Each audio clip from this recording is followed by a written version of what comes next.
All right, ready for another deep dive.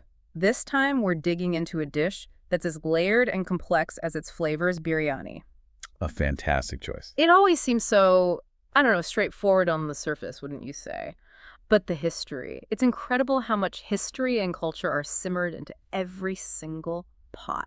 It's true. And the material we've got to unpack here. Articles on how popular it is today, excerpts from food historians, even glimpses into how people cooked way back when. It's a lot. We can't deny how popular it is today, that's for sure. Remember those Swiggy stats we saw? Oh yeah, 2.5 orders every second. In India alone, just last year. It's kind of mind-blowing. Most dishes would kill for that kind of devotion. Absolutely. It really makes you realize how deeply biryani connects with people. But, and here's the surprising part, for a dish so universally loved, its origin story is anything but clear-cut. Yeah, you just assume biryani, India, right? Uh, Simple. That's the thing, though.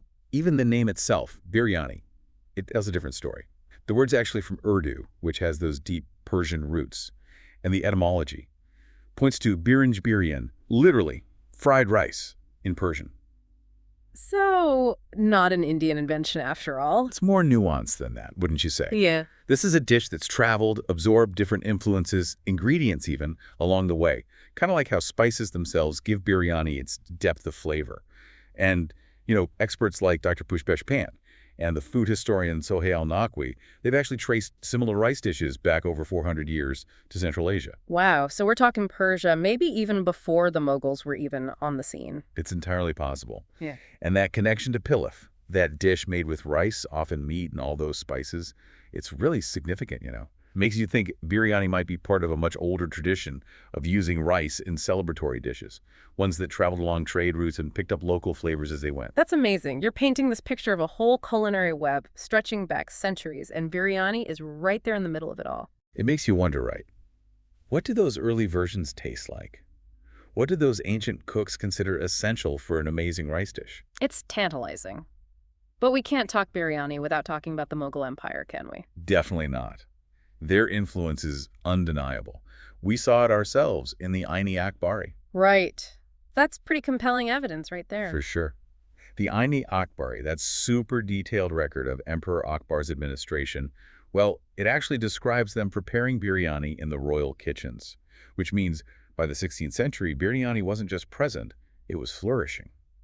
A clear reflection of the Mughals' Persian heritage and their love for good food. So the Mughals brought biryani to India, case closed. Well, hold on a minute. This is a deep dive, right? There are always more layers to uncover. Because some historians argue that, and this is interesting, similar rice dishes were already in India before Babu, the first Mughal emperor, Yeah. even showed up. Wait, really? So biryani might have already been simmering in India before the Mughals? It's true. You've got to remember, India, with its ancient spice routes and all its trade, it was already a mix of cultures and cuisines, long before the Mughals came along. Yeah. And there's evidence to suggest that traders, maybe even Timur's army, way back when, could have brought proto-biryani dishes with them. Instead of some grand entrance, maybe it was a slower integration. The Mughals encounter this dish that's familiar, but also different. That's the exciting part. It makes you question everything. Did they introduce something totally new, or was there a local version, maybe less refined, that they took and elevated using their own techniques and flavors? It's a culinary puzzle. A delicious puzzle. And speaking of puzzles, how do we explain the north-south divide we see in biryani today? Could that be a clue? It very well could be. Does Yeah. make you think, right? Multiple points of entry, different evolutions even, like you said. And when you look at biryanis from the north, those Lucknowi, Delhi styles, they often fit more with what we think of as that classic Mughal influence. Rich gravies, emphasis on meat and saffron, even that certain, the grandeur in how they're presented. The north holding on to that direct Mughal connection, maybe, and the south. Their biryanis, they almost feel like a completely different dish sometimes. Exactly. It's what makes this whole exploration so fascinating. Those South Indian biryanis, Hyderabadi, Ambur, Malabar, they tell a whole other story. They've got their own local ingredients, like that short grain rice they love in Malabar, or the tomatoes in Ambur biryani. That tangy depth, you just don't get that in the north. So it wasn't just about inheriting a dish, was it? It's like those southern cooks, they took the core ideas, the rice, the spices, that layered approach, and then just went wild, riffing on the theme. I love how you put that riffing on the theme. Because remember, we're talking about a time when travel and trade were booming.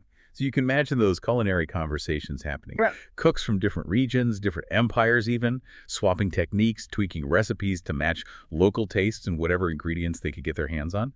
It's really a testament to how adaptable biryani is, when you say, not just accommodating change, but evolving because of it. It's starting to feel like less of a single dish and more like this, I don't know, tapestry, all these different cultural threads woven together.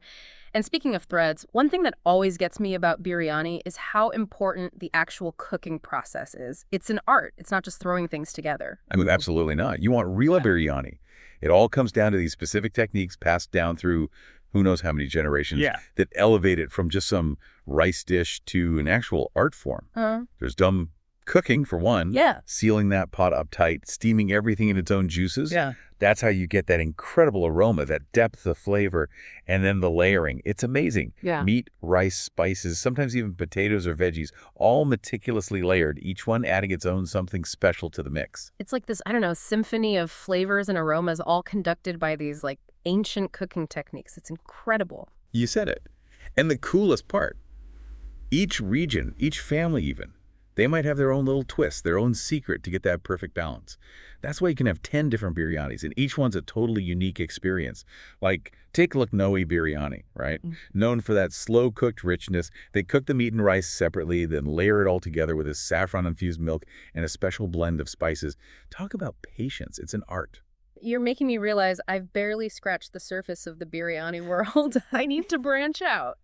But, you know, while we're on the topic of the human element and all this, did your research turn up any good stories about how people actually shaped biryani over time? Are you kidding? So many. There's this one legend. It's about Mumtaz Mahal, the Mughal empress. The Taj Mahal, Mumtaz Mahal, there's a biryani connection. That's the one. So the story goes, she made this surprise visit to the army barracks one day and found, well, the soldiers were looking a little worse for wear, let's just say, clearly not eating well. And she was concerned. So she challenged her royal chefs. Come up with a one-pot meal, something wholesome, super flavorful, that would get those troops back in fighting shape. And that, my friend, was how biryani, as we know it, was born. The legend says yes. Now, who knows how much of it is completely true and how much has been embellished over the years. But come on, it's a great story. Adds a little royal intrigue to things, right? Absolutely. Like a pinch of saffron. Adds that touch of, I don't know, extravagance. Speaking of extravagance, what about that story of the exiled Nawab and the Kolkata biryani? Tell me that one again. Ah, yes. Nawab Wajid Ali Shah. Remember, he got exiled from Lucknow to Kolkata in 1856. And get this, he refused to leave his cooks behind. Brought his entire culinary crew with him. Can't say I blame him. My spice rack is one of my most prized possessions. Right. So life in exile, as you can imagine, wasn't quite as, shall we say, luxurious as being royalty back in Lucknow. Budgets were tighter, let's just say. So his cooks, being the resourceful bunch they were, had to adapt. And the story goes that this is how potatoes ended up in Kolkata biryani. No way. That's brilliant. Potatoes would have been everywhere, way cheaper than mountains of meat. And they add that hardiness, you know. It just works. Exactly. Out of necessity, right? Or maybe a little homesickness, too. Whatever it was, a new biryani tradition was born. It makes you realize biryani isn't just surviving, it's evolving, even when times are tough. But, you know, speaking of tradition, what about that multi-generational biryani restaurant in Delhi? The one passed down from Arif's great-grandfather. That one always gets me. Arif's legacy.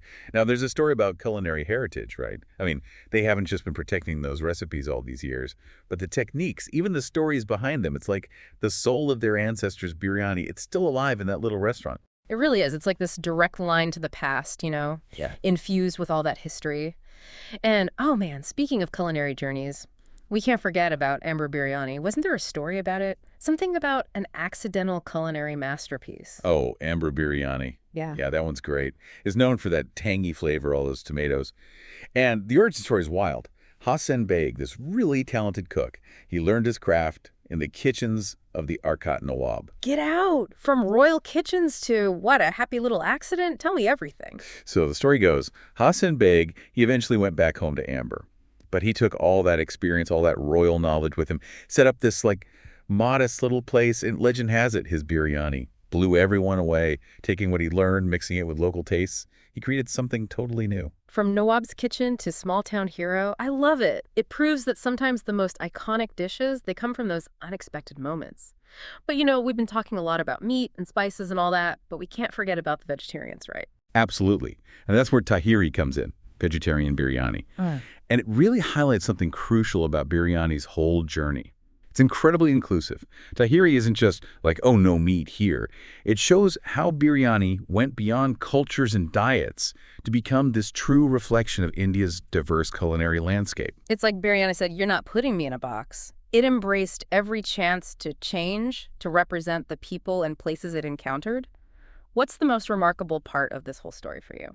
Oh, wow, that's a tough one. After all this research, what really hits me is how something as, I don't know, seemingly basic as a rice dish can be packed with so much history, so much cultural weight.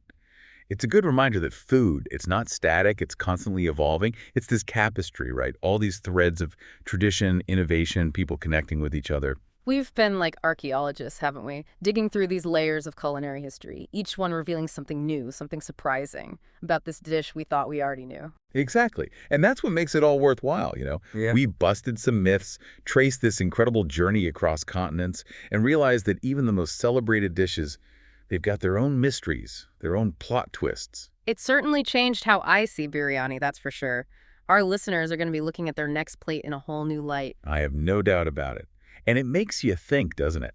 If a dish as popular, as documented even, as biryani still has these surprises, what other culinary mysteries are still out there just waiting for us to uncover them? Now, that's a question I wanted to answer too. What about all those dishes we consider authentic? What are their hidden histories? What journeys have they been on? Makes you want to approach every meal with a little more curiosity, right? A little more appreciation for the stories behind every bite. You took the words right out of my mouth. Seems like our deep dive into biryani just opened the door to a whole world of culinary exploration. Well, you know me, I'm always hungry for more. Though, speaking of hungry, all this talk about biryani has me craving it. Time for a late night snack, I think? Me too. We should definitely continue this conversation over a plate of biryani sometime soon. You're on